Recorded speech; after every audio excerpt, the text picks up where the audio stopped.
భారత రాష్ట్ర సమితి అంటే ఆ రోజుల్లో ఉన్నటువంటి తెలంగాణ రాష్ట్ర సమితి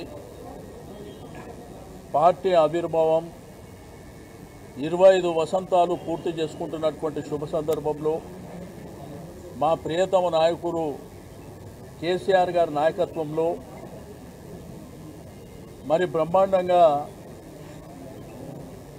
2001లో పార్టీని ప్రారంభించడమే కాకుండా 13-14 సంవత్సరాలలో తెలంగాణ సాధించడమే కాకుండా తెలంగాణ రాష్ట్ర ఆవిర్భావంతో పాటు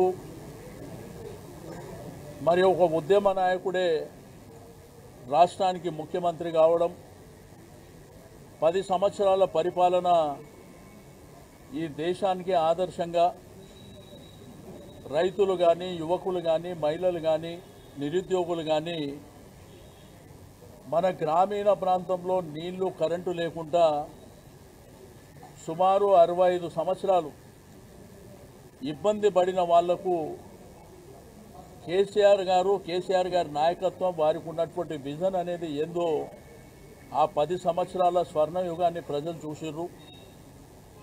మరి 27వ తేదీన జరిగేటువంటి ఆవిర్భావం మా అందరికీ మా ఇంట్లో ఒక పండుగ రోజు, మా కుటుంబాలలో ఒక పండుగ రోజుగా భావించి దీన్ని బ్రహ్మాండంగా గ్రేటర్ హైదరాబాద్ పరిధి నుంచి కూడా భారీ ఎత్తున మేము అక్కడికి వెళ్ళాలనేటువంటి ఉద్దేశంతో ఈరోజు ఒక మీటింగ్ ఏర్పాటు చేసుకోవడం జరిగింది.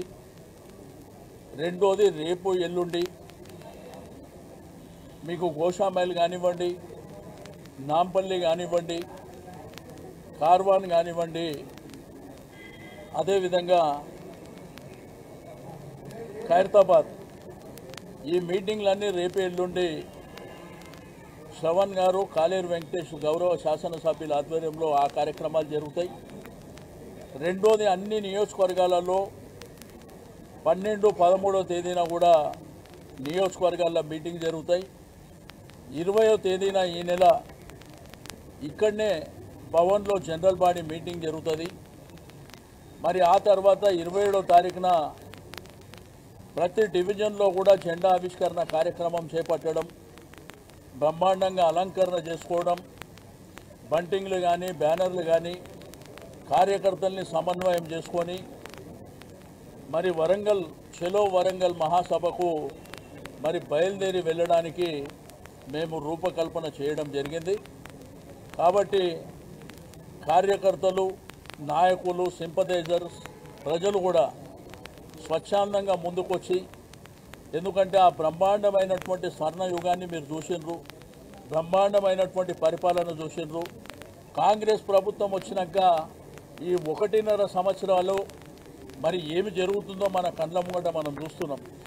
ప్రజలు ఎట్లా ఇబ్బంది పడుతుండ్రు, రైతాంగం ఎట్లా ఇబ్బంది పడుతుండ్రు, విద్యార్థులు ఏ విధంగా ఇబ్బంది పడుతుండ్రు, మహిళలు ఏ విధంగా ఇబ్బంది పడుతుండ్రు, మరి అదేవిధంగా ప్రభుత్వ ఉద్యోగులు కూడా ఎట్లా ఇబ్బంది పడుతున్నారో మనం చూస్తూ ఉన్నాం.